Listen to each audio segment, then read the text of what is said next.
எல்லோருக்கும் வணக்கம். நான் மீரா கதிரவன், அவள் பேர் தமிழரசி வெளித்திரு படங்களோட இயக்குனர். ஹபீபி பார்த்துருப்பீங்க. தமிழ் சினிமாவில் நல்ல படங்களுக்கான இடத்தை எப்பவுமே உருவாக்குறதுல பத்திரிகை நண்பர்களுடைய ஊடக நண்பர்களுடைய பொறுப்பும் உங்களுடைய இடமுங்கிறதுக்கு பங்களிப்புங்கிறது ரொம்ப பெருசு. என்னுடைய முந்தைய படங்களுக்கு ரொம்ப சிறப்பான முறையில் நீங்கள் வரவேற்பு கொடுத்து மக்கள்கிட்ட கொண்டு போய் படத்தை ரொம்ப பெருசாக சேர்த்துங்க. ஒரு சின்ன டீம் பெரிய டீம்னு எப்படின்னு பாகுபாடு இல்லாமல் நல்ல படமாக இருக்குது அப்படின்னா நிச்சயமாக எந்த படத்தையுமே பத்திரிகை ஊடகத்துறை நண்பர்கள் அதை கைவிட்டது கிடையாது. இந்த படம் தமிழ் சினிமாவுடைய ஒரு புதிய முயற்சியாக இப்போ கேரளாவில், ஈரானில், உலகத்தின் பல மூலைகளில் இப்படியான படங்கள் நிறைய வந்துட்டுருக்கு. ஆனால் தமிழில் ஒரு கேரக்டராகவோ ஒரு எபிசோடாவோ மட்டுமே வந்திருக்கக்கூடிய இந்த வாழ்க்கையை ஒரு முழு நீள படமாக ஒரு முதல் முயற்சியாக நாங்கள் அதை செஞ்சுருக்கிறோம். கஸ்தூரி ராஜா சார் முகமது யூசுஃபா நடித்தார். தனஸ்ரீ அவங்க கதிஜா பர்வீன் நடித்தாங்க. சாலியா சாச்சி கேரக்டரில் நடித்த அவங்களுடைய பேர் அனுசூயா ராஜன். இவர் ஈஷா அபுதாஹிர்ங்கிற கேரக்டரில் பண்ணார். அவர் ப்ரொடியூசர் நேசம் entertainment, GK brothers, Romeo pictures ராகுல், இவங்க இணைந்து இந்த படத்தை நாளைக்கு உலகம் எங்கும் ஒரு பெரிய கிராண்டியரான ரிலீஸ் இந்த படம் வருது. எடிட்டர் மதி பறந்து போ பண்ணார். இப்போ 2-3 படங்கள் பண்ணிட்டு இருக்காரு. இந்த படத்தோட திரைக்கதை ஆசிரியர் முகமது அமீன். அவர் சாச்சா கேரக்டர் நடித்த அருள்குமார். அவர் அனீஸ் கேரக்டர் அந்த சின்ன பையனாக நடித்த கௌஷிக். இந்த படம் இன்னைக்கு காலகட்டத்தில் அன்பை பற்றி பேசக்கூடிய ஒரு தேவை இருக்குது.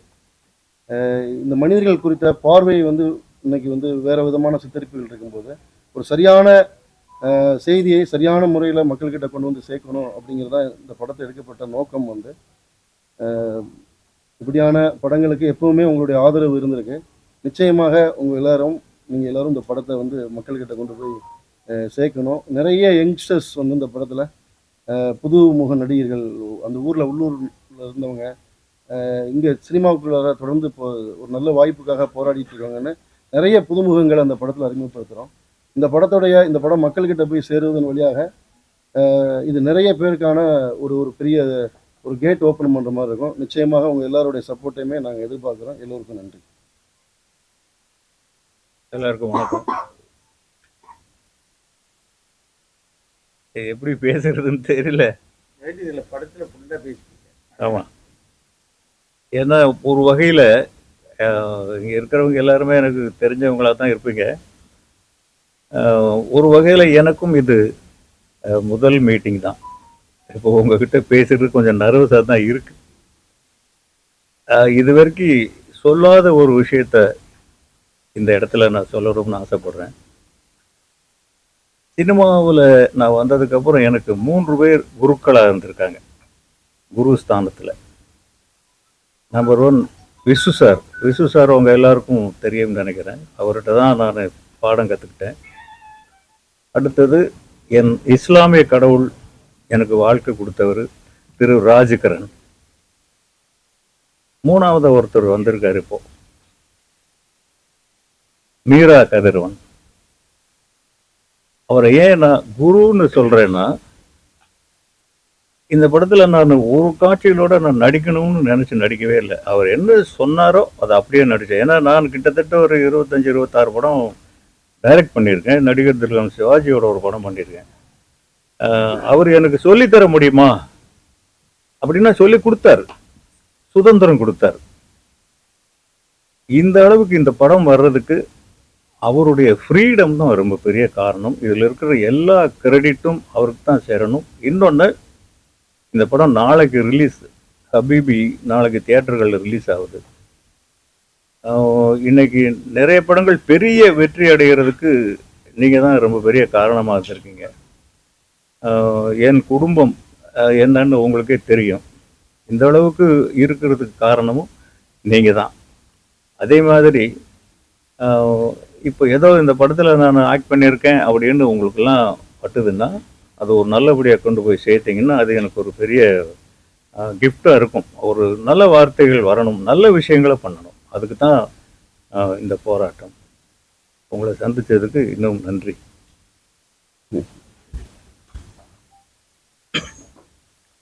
எல்லாருக்கும் வணக்கம். பிரசன்ட் மீடியா அண்ணா அக்கா எல்லாருக்கும் வணக்கம். என் பேர் ஈசா. இதான் என்னோட ஃபர்ஸ்ட் படம். இன்னைக்கு டேட்டுக்கு வந்து ரொம்ப முக்கியமான படம்.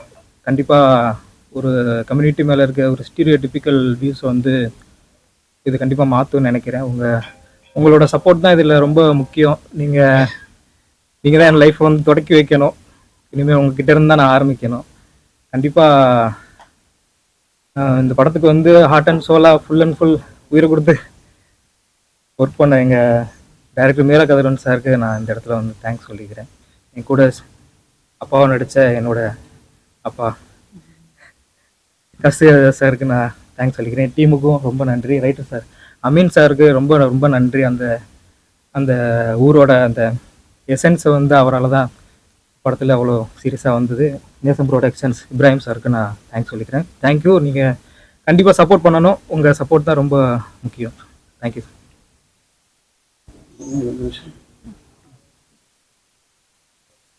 எல்லாருக்கும் வணக்கம். என் பேர் தனஸ்ரீ சுதாகரன். இந்த ஹபீபி ஃபிலிமில் நான் கதீஜா பர்வீன் கேரக்டர் பண்ணியிருக்கேன். எனக்கு ஃபஸ்ட் தமிழ் ஃபிலிம் வந்து ஹபீபி தான். So first of all thank you Meera sir and whole crew. Each one of them அவ்வளோ சப்போர்ட்டிங்காக, அவ்வளோ பேஷன்ஸாக நல்லா ஒர்க் பண்ணியிருக்கேன். இதில் மலையாளத்தில் நான் ஒர்க் பண்ணியிருக்கேன், ஆனால் தமிழில் ஃபஸ்ட் டைம் தான். So thank you for this support media team and தொடர்ந்து இருக்கும் நினைக்கிறேன். Thank you so much. Hi everyone, I am Anusreya Rajan. I'm from Kerala. இது என்னுடையும் first movie, I mean Tamil movie Habibi, and it's so special. And thank you all for coming. உங்களுக்கு எல்லாருக்கும் பார்த்துட்டு படம் பிடிச்சிருக்குன்னு நினைக்கிறேன். And hope you all like it. நாளைக்கு தான் ரிலீஸ். ஸோ ரொம்ப எக்ஸைட்டடாக இருக்குது, நர்வஸாக இருக்குது. And please support us. Thank you so much. கஸ்தூரியா சார் எப்படி இந்த கேரக்டர் செலக்ட் பண்ணீங்க? படம் ஷூட்டிங் ஸ்பாட் நடந்த விஷயங்கள், ஏதாவது இன்ட்ரெஸ்டிங் விஷயங்கள் இருந்தால் சொல்லுங்க. சார் பிரமாதமாக பண்ணியிருக்காரு. எப்படி அவரை கொண்டு வரணும்னு தோணுச்சு? எனக்கு கஸ்தூரிராஜ் சார் ரொம்ப பிடிச்ச இயக்குனர். எனக்கு வந்து அவருடைய என்ராசாவின் மனசுல வந்து என்னுடைய ஃபேவரட் படங்களில் ஒன்று. நிறைய நடிகர்களை தேடிட்டு இருக்கும்போது இப்போ எனக்கு விழித்திரு படத்தில் சார் வந்து பாரதி ராஜா சாருடைய ஸ்டுடியோவில் வந்து விழித்திரு படம் பார்த்துட்டு எனக்கு ரொம்ப ஹக் பண்ணி ப்ரைஸ் பண்ணியிருந்த ஒரு ஞாபகம் என்னோட மூளையில் ரொம்ப கனமாக பதிஞ்சிருந்தது. வந்து அப்போது சினிமாவில் வந்து ஒரு இஸ்லாமிய கதாபாத்திரம் அப்படின்னாலே வந்து ரொம்ப தடித்த காட்டிகமான உருவமாக, நெத்தியில் தழும்பு வச்சு ஒரு ஒரு ஒரு கலராக ரொம்ப வெள்ளையாக இருக்கக்கூடிய ஒரு ஸ்டெரியோ டைப்பான நடிகர்களாக தான் இருப்பாங்க வந்து. ஆனால் சாருடைய அந்த திராவிட ஸ்கின் டோன், சாருடைய அந்த அந்த முக அமைப்பில் இருக்கக்கூடிய ஒரு தமிழ் முகம் இருக்கு இல்லையா, அந்த தமிழ் முகம் வந்து இந்த கதைக்கு தேவைப்பட்டுச்சு. ரெண்டாவது, இந்த கதையை புரிஞ்சுக்கிறதுக்கு ஒரு அனுபவம் உள்ள மற்றவங்க எல்லாருமே புதுமுக நடிகர்களாக இருந்தாலும் இந்த கதாபாத்திரம் ரொம்ப வலுவான கதாபாத்திரங்கிறதுனால இதை ரொம்ப ஸ்ட்ராங்காக புரிஞ்சுக்கிறதுக்கான ஒரு எக்ஸ்பீரியன்ஸ் உள்ள ஒரு ஆளாக தான் முடியுங்கிறதுனால நான் சாரை அப்ரோச் பண்ணேன். சார் வந்து ஸ்கிரிப்டை படிச்சுட்டு ரொம்ப அன்பிலீவபிளான சப்போர்ட் பண்ணார். இன்னும் சொல்லப்போனால் எல்லா என்ட்ரிலையும் சொல்லிட்டு இருக்க மாதிரி தான் அவர் வந்து கிட்டத்தட்ட எத்தனை நடிகர்கள் மானிட்டரில் பார்த்துருப்பாரு, எத்தனை நடிகர்களுக்கு கரெக்ஷன் சொல்லியிருப்பாரு. ஆனால் ஒரு ஷாட்டு கூட அவர் வந்து மானிட்டர் பக்கம் வந்து நின்று பார்த்ததே கிடையாது. சார் என்னன்னா ஒரு தண்ணி மாதிரி வந்தார். ஒரு பாத்திரம், யூசுஃப்ங்கிற ஒரு பாத்திரம் செஞ்சு வச்சிருந்தோம். அந்த பாத்திரத்துக்கு அப்படியே அந்த தண்ணி அந்த வடிவமாக எப்படி மாறிக்குமோ அப்படி மாறினாரு. எவ்வளவோ சிரமங்கள் இருந்தது. நாங்கள் வழக்கமான சினிமா மாதிரி எடுக்க முடியல. ஏன்னா அது ஒரு இஸ்லாமிய தெருக்களுக்குள்ளார வெட்போர்டு வண்டி போக முடியாது. ஏன்னா நிறைய மசூதி இருக்கும், தொழுகை நேரங்கள் 5 நேரம் இருக்கும், அதனால மைக் வச்சுக்க முடியாது. அதனால வந்து நாங்கள் ரொம்ப கவனமாக தான் உள்ளே போய் வெளியே வரணும். அதனால நாங்கள் பெட்போர்டு வண்டியை வெளியே நிறுத்திட்டு ஒரு குட்டி யானையை வச்சு தான் நாங்கள் எக்யூப்மெண்ட்ஸ்லாம் உள்ள ஊருக்குள்ளே கொண்டு போவோம். ஸோ அப்போ கேரவன் அப்படியே அப்படி ஒரு பெட்போர்டே போக முடியாத வண்டி இருக்கும்போது ஒரு கேரவன் எப்படி போவோம்? கேரவன்லாம் இருக்காது. அப்போ சார் வந்து புரிஞ்சுக்கிட்டு, சூழலை புரிஞ்சுக்கிட்டு, அவருக்கு இன்னும் சொல்ல போனால் ரொம்ப உடம்புக்கே முடியாத ஒரு நேரத்தில் கூட நான் இங்கேருந்து பேக்கப் ஆகி போயிட்டா தம்பி ஒரு 40-50 லட்சம் உங்களுக்கு லாஸ் ஆகும் திரும்பி வர்றது அப்படின்னு சொல்லிட்டு, இல்லை நான் கஷ்டப்பட்ட ஒரு இயக்குனராக அந்த இடத்துல வந்து ஒரு இயக்குனர்னா நான் அதை செய்ய மாட்டேன், நான் வந்து என்ன கஷ்டப்பட்டாலும் நான் முடிச்சுட்டு போகிறேன்னு சொல்லி முடிச்சுட்டு போனார் வந்து. ஸோ கஸ்தூராஜா சார் வந்து இந்த கதாபாத்திரத்துக்கு அவருடைய இன்புட்ஸுமே நிறைய இருக்குது. சார் வந்து பெருந்தன்மையாக ஒரு இயக்குனர்னு சொன்னால் கூட ஒரு சீனியரோட நம்ம ஒர்க் பண்ணும்போது அது நம்மளுடைய ஒர்க்கை எவ்வளோ தூரம் வந்து மோல்டு பண்ணுங்கிறதுக்கு எனக்கு சாரோட ஒர்க் பண்ண எக்ஸ்பீரியன்ஸ் பெரிய எக்ஸாம்பிளாக இருந்தது. வந்து நிறைய சின்ன சின்ன விஷயங்கள் சார் வந்து ஆக்டிங்காக, டைலாகாக நிறைய ஃப்ரெண்ட்லியாக ஷேர் பண்ணுவார். ஒரு இயக்குனருங்கிற அடிப்படையில் இல்லாமல் கேமராவுக்கு முன்னாடி அவர் ஒருபோதும் இயக்குனராக நின்னதே கிடையாது. அவர் 100% ஒரு டைரக்டரோட ஒரு கம்ப்ளீட் ஒரு டைரக்டரோட ஒரு நடிகர் அவர் வந்து. ஏன்னா அவர் சாரை நான் கமிட் பண்ணும்போது எனக்கு நிறைய பேர் இண்டஸ்ட்ரியில் பயங்காட்டினாங்க, சார் ரொம்ப கோவக்காரரு, நீங்கள் அவரோட ஒர்க் பண்ண முடியாது அப்படின்னு. ஆனால் அவர் ஒரு நாள் கூட அவர் இந்த படத்துக்குள்ளார எப்படி வந்தாரோ அப்படியே தான் இன்னைக்கு வரைக்கும் இருக்கிறாரு. அது ரொம்ப அபூர்வமான விஷயம் சினிமாவில் வந்து. அவர் இன்னைக்கு இருக்கிற இடத்துக்கு நாங்கள்லாம் யங்ஸ்டர்ஸ் வந்து அவ்வளோ சிரமப்பட்டு இந்த படத்தை நடிக்கணும்னா அவர் ஒரே விஷயம் தான் ஸ்கிரிப்டை படிச்சுட்டு சொன்னார். என்ன சொன்னார்னா, தம்பி ஒரு 110 வருஷத்தில் வராத ஒரு வாழ்க்கை, இந்த படம் இன்னைக்கு காலகட்டத்துக்கு ரொம்ப தேவையாக இருக்குது. இதில் வந்து நீங்கள் சொல்கிற பேட்டர்னில் ஒர்க் பண்ணுறதெல்லாம் கொஞ்சம் சிரமமானு நீங்கள் நினைக்கிறீங்க, ஆனால் அப்படி இல்லை. நான் எவ்வளோ சிரமப்பட்டாலும் இந்த படத்தை நடிக்கிறேன், இந்த படம் வர வேண்டிய தேவை இருக்குது, அதுக்கு என்னுடைய பங்களிப்பும் எனக்கு வேணும்னு சொல்லி தான் அவர் சார் இந்த படத்துக்குள்ள வந்தார். யாரு ப்ரொடியூசர்? நேசம் சார். இவங்க பசங்க கோயம்புத்தூர்ல இருக்காங்க. வந்து ஹீரோ வந்து என்னோட தெரிஞ்ச நண்பருடைய சார். நம்ம வாழ்க்கையில நம்ம வந்து திருப்பி அடிக்கிறவங்க மட்டுமே ஹீரோ இல்ல, அடி வாங்குறவங்களுமே வாழ்க்கையில இருக்கிறாங்க தானே. இளைஞரோட திருமணம் தடைப்பட்டதுக்கு காரணம் வந்து இஸ்லாமிய சட்டமா பொருளாதார சூழலா? எந்த இளைஞரோட சார்? இந்த கதையில வர ஹீரோவோட திருமண வாழ்க்கை தடமாறுச்சுல்ல சார், இஸ்லாமிய சட்டமா பொருளாதார சூழல்? பொருளாதார சூழல் தான் சார். இஸ்லாமிய சட்டம் அதை வந்து தடை பண்ணல, பொருளாதார சூழல்னாலதான் அவர் எந்த ஊர்ல விட்டு போக கூடாதுன்னு சொல்லி அந்த ஊருக்கு போறாரு. இல்ல இத்தா பீரியட்ல தான் அவங்க திருமணம் இன்னொரு மாதிரி திசை மாறுது. இல்ல அது வந்து இருக்கிறதானே. நம்ம ஒரு வீட்டுல வந்து ஒரு ஒரு ஒரு துஷ்டி நடக்கிற வீட்டுல ஒரு சுபகாரியங்கள் எல்லா வீட்லையுமே எல்லா சமூகத்திலுமே பண்ண மாட்டாங்கல்ல. ஒரு 10 நாள் தள்ளி வச்சுக்கலாம், ஒரு மாதம் தள்ளி வச்சுக்காங்கிறது அது நாட் ஓன்லி முஸ்லீம் சமூகம், எல்லா சமூகத்திலுமே அப்படியான விஷயங்கள் இருக்க தான் செய்யறாங்க. இல்ல அது அந்த வீட்டுல வேற ஒரு விஷயம் நடந்ததாலுமே அவங்க அந்த கல்யாணத்தை தள்ளியே தான் வச்சிருந்திருப்பாங்க. ஏன்னா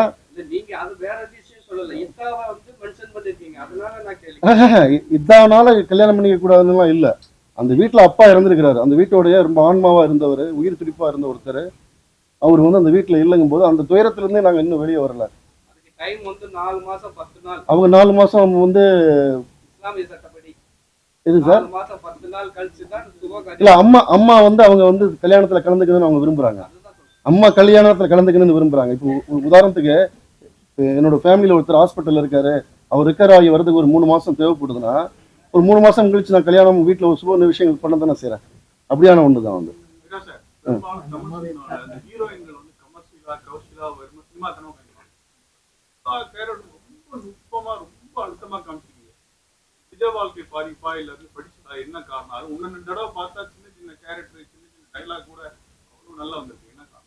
சார் நான் வந்து பெண்களை கொஞ்சம் இந்த சமூகத்தின் ஆன்மாவா நினைக்கக்கூடிய, இந்த வாழ்வின் ஆன்மாவா நினைக்கக்கூடிய ஒரு ஆள். அப்புறம் அடிப்படையில் நான் வந்து என்னுடைய தந்தை வழி, என்னோட தாய் வழியில் இருக்கக்கூடிய அக்கா தங்கச்சிங்க சித்தி எல்லாமே நான் பார்த்தது தான். இந்த சாயா கேரக்டருங்கிறது வந்து எங்கள் கண்ணில் நாங்கள் பார்த்தது தான் வந்து. ஸோ பெண்கள் வந்து இந்த சமூகத்துக்குள்ளார ரொம்ப முக்கியமான ரோல் ப்ளே பண்ணுறாங்க. ஆனால் அந்த பெண்கள் குறித்து வரக்கூடிய படங்கள் வரக்கூடிய போர்ட்ரேட்டுங்கிறது வந்து இஸ்லாமிய பெண்கள்லாம் இப்படி தான் இருப்பாங்க அப்படிங்கிற ஒன்று இருந்தது இல்லையா. அப்படி இல்லை, பெண்கள் ரியலாக இப்படி தான் இருக்காங்கிறத நாங்கள் காட்ட விரும்பினோம். இன்னைக்கு இயக்குனர் பாரதிராஜா மண்ணுக்குள்ள போறாரு, இன்னைக்கு புதிய பாரதிராஜா வந்து ஐயோ இல்ல ஆக்சுவலி பாரதிராஜா சார் போட்ட பாதைங்க. இதுல வந்து நீங்க வந்து பொருளாதார ரீதியா வறுமை காரணமா சம்பாதிக்கிறதுக்கு வெளிநாட்டு போறாங்கன்னு சொல்றீங்க. நான் இன்னைக்கு நிலைமை அப்படியா இருக்கு. அஜித் வெளிநாடு போயிட்டாரு, இந்த சிவகார்த்தி வெளிநாடு தங்கியிருக்காரு, இருக்கப்பட்டவங்க எல்லாம் போறாங்களே, அவங்களுக்கு என்ன செய்யுது? இல்ல அது கதையில அன்னைக்கு போனாங்க, இன்னைக்கு போகல. அவர் வந்து 80 போறாரு. யாரு இப்பதான் யுவன் சங்கர் ராஜா போயிருக்காரு, ஏஆர் ரஹ்மான் போயிருக்காரு, சிவகார்த்தியன் போயிருக்காரு, செட்டில் ஆயிட்டாரு. அங்கே அஜித்தே செட்டில் ஆயிட்டாரு. இதுக்கு என்ன சொல்றீங்க? ரங்கநாதன் நம்ம கேள்வி நான் ரொம்ப எதிர்பார்த்தேன். நீங்க இல்லைன்னா அந்த விழாவே களை கட்டாது. அதாவது ஆக்சுவலி வந்து என்னன்னா 80களில் இயந்திரமயமாக்கல் இந்த கதையில நீங்க நெசவு தொழில ஒரு மெட்டாஃபோர் குறியீட்டா தான் பார்க்கணும். அந்த 80களில் அவங்க போனது வேற, அஜித், யுவன் சங்கர் ராஜா இவங்கெல்லாம் போனது வேற, அதுக்கான காரணங்கள் வேற, இதனுடைய கதை அமைப்பு வேற. ஒரு படம் நல்ல ஹிந்தி ஃபேமிலியில முஸ்லீம் ஃபேமிலியில ஒரு அழகா இருந்துச்சு. சாப்பாடு வந்து இந்து சாப்பாடு போட்டுக்கலையா? என்ன சாப்பாடு? சைவமா? சரி விடுங்க. சக்சஸ் மீட்ல வந்து அப்படியே ஒரு முஸ்லீம் ஃபேமிலியில இந்த மாதிரி மனமும் நல்லா இருந்துச்சு. அங்க போய் அதே இதில் பாத்தீங்கன்னா நீங்க இந்த சாம்பார் சாதம் வச்சிருக்கீங்க, பிரியாணி கேட்காது. ஆக்சுவலி ஒன்றும் தெரியுமா, இன்னைக்கு நிஜமாவே அதிகமா வந்து நான்வெஜ் சாப்பிட்றது வந்து குறைஞ்சிட்டு வந்துட்டு இருக்கு. எல்லாமே சாப்பிட தானே செய்றாங்க அவங்க. படத்தோட ப்ரீ ரிலீஸ் ஈவென்ட்ல சேரன் சார் வந்து படம் வந்து ரொம்ப அருமையா இருக்கு அப்படின்னு சொல்லியிருந்தாரு. பட் இந்த படம் பார்க்கும்போது அவருடைய படமான பொக்கிஷம் படமே கொஞ்சம் ஜாயிண்டா ஒத்து போகுது. பொக்கிஷம் நீங்க பாத்தீங்களா? இல்லையா, பொக்கிஷம் வேற கதை, இது வேற கதையாச்சு. இல்ல ஒரு சில சீன் தான் சொன்னேன். இல்ல பொக்கிஷமும் இதுவும் வேற கதை. நானும் கொஞ்சம் திரும்ப பார்க்குறேன். அது வந்து என்னன்னா, அது வந்து முழுக்க ஒரு காதல் கதை. இது ஒரு வாழ்வியல். இது ஒரு அப்பா பையன் ஒரு வீட்டை விற்கிற கதை, ஒரு தறிய வீழ்ச்சியோட கதை. இந்த படத்துல வந்து அது பொக்கிஷம்ங்கிறது ஒரு காதல் தான், ஒரு பெண்ணை தேடி போற கதை தான். இது அப்படி இல்லை. இந்த கதையில பார்த்தீங்கன்னா நிறைய இருக்கு. வந்து பிறப்பில இருந்து இறப்பு வரைக்கும் இந்த ஒரு வாழ்க்கையை ஒரு வாழ்வியலோட அடிப்படையில் தான் சொல்லியிருக்கோம். தமிழ்நாட்டுல எம்மதம் சம்மதம் ஒரு விஷயம் போயிட்டு இருக்கு. யாருமே ஜாதி மதம் மேக்ஸிமம் பாக்குறது கிடையாது. இந்த படம் வந்து தமிழ் மக்களுக்கு எப்படி எடுத்துக்காட்டா இருக்கும்? இதுவே தமிழ் படம் தானே? இல்ல தமிழ் படம் ஓகே, ஆனா இது வந்து ஃபுல்லா முஸ்லிம்ஸ் தான காட்டுறீங்க. அப்படி இல்லையே, எல்லா படத்தையும் எல்லாரையும் பாப்பா. அவதார் காட்டுறதுன்னு இல்ல தம்பி, தப்பா பண்ணிட்டு இருக்கீங்க. தரமான படம். இஸ்லாமியர்களை வேற கண்ணோட்டத்தோட காமிச்சிருக்கீங்க. இந்த மாதிரி எந்த ஒரு இயக்குனரும் இஸ்லாமியர்களை இவ்வளவு ஆழமா போய் பரிசீலிச்சு ஆராய்ச்சி எடுத்தது இல்லை. என்னுடைய முழுமையான பாராட்டு.